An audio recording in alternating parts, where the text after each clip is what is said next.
একটা মেয়ের যখন স্বামী মারা যায় তখনই শুরু হয় তার আসল জীবন কি এবং কয় প্রকার তা বোঝা যায়। আসসালামু আলাইকুম এভরিওয়ান, সবাই কেমন আছেন?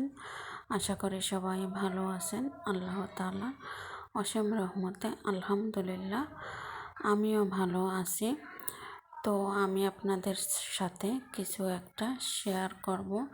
সেটা হচ্ছে একটা মেয়ের যখন স্বামী মারা যায় তখন তার আশেপাশের মানুষগুলা এবং সমাজের মানুষগুলা তার উপকার করার চেয়ে তার উপকারটাই বেশি করতে চায়। তার উপকার তো কেউই করতে চায় না, শুধু তার থেকে ফায়দা লুটতে চায়। যেরকম তার স্বামী যদি সম্পদ রেখে যায়, সম্পদের অনেক ওয়ারিশ হয়ে যায়, তখন ওয়ারিশ এসে দাঁড়ায়। তারপরে ওয়ারিশদেরকে ভাগ দেওয়ার পরে যখন তার ছেলের মুখের দিকে তাকিয়ে সে সারাটা জীবন পার করে দেয়, বিয়েও বসে নাই, তখনই তারপরে জীবন তার শুরু হয়। ছেলে যখন প্রাপ্তবয়স্ক হয়, ছেলেকে যখন বিয়ে দেওয়া হয়, তখনই তার জীবনের পুরো ইতিহাসটাই পাল্টে যায়, পুরো জীবনটাই পাল্টে যায়। তো আমি সেরকমই একটা গল্প আপনাদের সাথে শেয়ার করতেছি। কারণ ছেলে বা মেয়ে হোক, বিয়ের উপযুক্ত যখন হয় তখন মা বাবার উপরে ফরজ হয়ে যায় বিয়ে দেওয়াটা।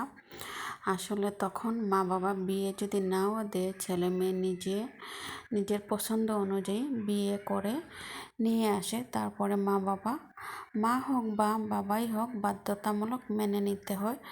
তো সেই রকমই হয়েছে আজকের এই গল্পটাতে। ছেলে তার পছন্দ অনুযায়ী বিয়ে করে নিছে। তো আর মা কি করবে, সারা জীবন এই ছেলের মুখের দিকে তাকিয়ে মা একদম সারাটা জীবনই পার করে দিছে। তখন ছেলেকে এবং বউকে মেনে নিতে হয়েছে। বাট তারপর থেকে শুরু হয়েছে তার জীবনের পরম ইতিহাস, যে একটা ছেলে মুখের দিকে তাকিয়ে যেই মা বিয়ে করে নাই এবং ছেলের মুখের দিকে তাকিয়ে মার সারা জীবন চলে গেছে, সেই ছেলে এখন বিয়ে করার পর নাকি পরিবর্তন হয়ে গেছে। মা কি খাইলো কি না খাইলো তার খোঁজ করে না, মায়ের কি ওষুধ লাগবে না লাগবে তারও খোঁজ খবর করে না।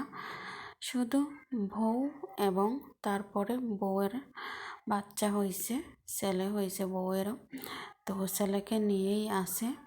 এইভাবে কেটে যাচ্ছে, কিছুদিন কেটে যাচ্ছে। তারপরে আবারও ছেলে সন্তানের বাবা হলো। তারপরেও তার জীবন চলতেছে, এইরকমই চলতেছে। যত দিন যাচ্ছে মার প্রতি তার অবহেলা শুধু বাড়তেছেই।